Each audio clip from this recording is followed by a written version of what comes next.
Hi guys, magandang araw po sa inyong lahat dyan at welcome back to my channel, Kadogsing. Ngayon guys ay dumating na yung mga ducklings natin na in order. Ito po ay pang 4th batch sa taong 2025. Nagbiyahe pa sila ng mga 2 oras at kalahati mula doon sa kanilang hatchery patungo sa atin. Kaya mamaya painumin natin to ng electrolytes para matanggal yung stress nila galing sa biyahe.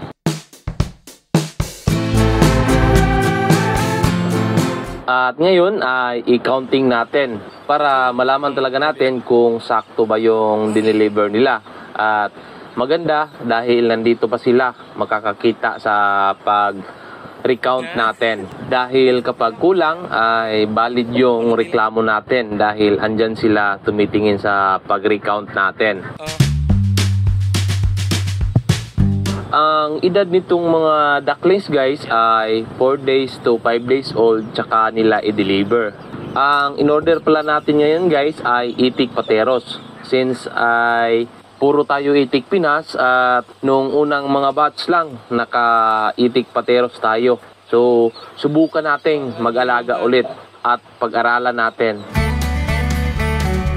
Dahil merong mga disadvantages at advantages sa bawat breed ng itik, sa itik Pinas at itik pateros.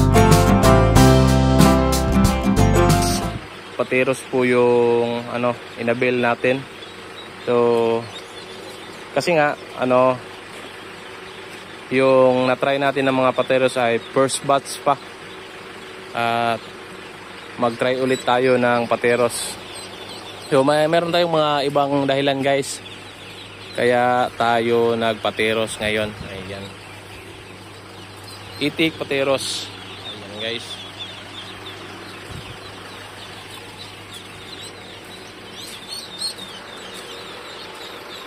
So sa mga interested ng ducklings, PM nyo lang ako. Ayan, or mag-comment lang kayo dyan. Ay, okay, dalawa ka pang balik. 40 heads kada brooder tube. Ayan.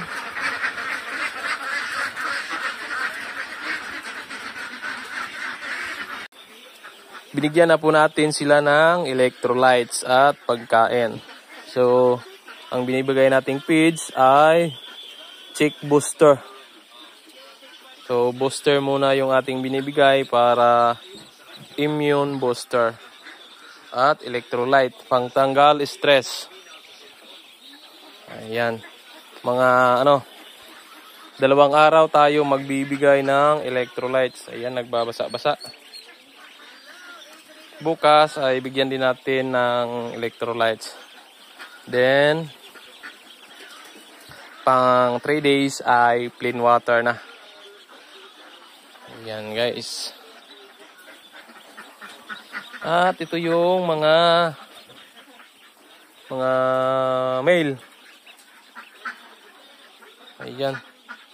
Halos lahat kulay puti yung binibigay sa atin. At merong halong mga medyo malalaki. Ayan. Ito. Itik pateros.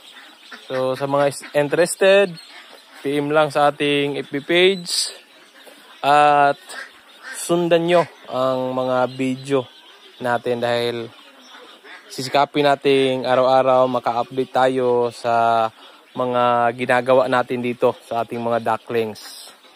Ayan. 40 heads kada brooder tube para talagang maluwang sila, paluwag. Hanggang mga 2 weeks sila dito ay hindi pa rin siksikan.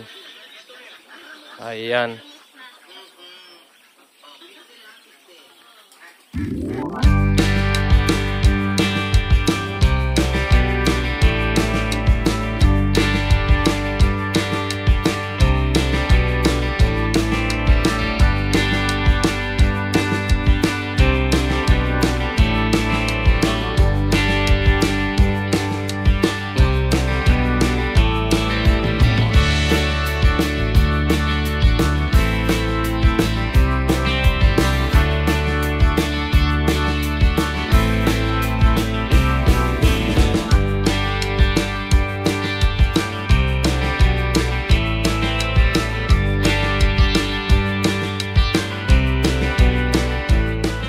Good morning, good morning, good morning. Ayan. Update tayo sa ating ducklings. Tapos na po tayong magpakain sa ating mga layer. At dito na naman tayo sa ating mga ducklings. So, ang sisigla. At ang mortality natin, kahapon merong isa. Pagkadating sa mga hapon na nalagas. Ngayon ay nalagasan din tayo ng isa. So, dalawa na yung nalagas. Pero sa tingin ko okay na ito kasi talagang maliliksi na sila lahat. Ayan. So, yan po sila. Ayan ang ating mga ducklings. Talagang tuyong-tuyo yung kanilang flooring. So, yan po kaganda ang lapag brooder tube. Ang disadvantage lang nito, kapag malalaki na sila ay madaling magbasa yung kanilang flooring at kailangan talaga natin ng lagyan ng Rysal. At isa sa mga advantage nito ay hindi na tayo gagamit ng bulb para pang heater sa kanila kasi nga tatakpan lang natin to ng trapal. Ayan. So ang luwag-luwag po. Yan, update tayo sa ating mga ducklings. So, plain water na po yung pinainom natin sa kanila. Wala na pong halong electrolytes. Ayan. At meron tayong isang mortality. Pero male, lalaki po yung mortality natin. Dito. Ayan. Meron tayong isang mortality dito guys. Pero lalaki siya. Okay lang. Ang importante yung mga female natin. So ayan. As of today, dalawa pa yung mortality natin sa female. At isa sa male. Ayan. Good morning, good morning, good morning. Kada hapon ay nilalagyan natin ng Rysal yung medyo basa na portion dahil sa kanilang painuman. Ayan. Siguro mga 1 week pwede na nating iangat itong tubigan para hindi malagyan ng mga Rysal. Mga 1 week makakaabot na yan sila. Ipapatong natin sa hollow blocks. Putulin natin yung hollow block or hatiin natin yung hollow block, then ipatong natin itong tubigan para talaga hindi malagyan ng mga Rysal. Kasi nga pag maraming Rysal ay mabarahan yung butas. So posibilidad na mabarahan, hindi sila makainom ng tubig. So ayan. Good morning, good morning. Happy farming. Ayan. So meron tayong 11 na brooder tube. Ito, hindi na ito. Kinanyan lang natin pa oblong para makadaan tayo dito. So tag 40 heads sa kada butas na brooder natin at tinatakpan natin ng trapal sa hapon hanggang umaga. Ayan, at kinukuha natin itong pakainan at tubigan, kinukuha natin yan tuwing hapon. Good morning, good morning, good morning. Update tayo sa ating ducklings, day 3. Na dito sila sa atin. Ayan. So, basta ganitong panahon, laging umuulan, ay talagang madaling magbasa yung kanilang flooring. So, alalay lang tayo ng Rysal. So, ganyan lang.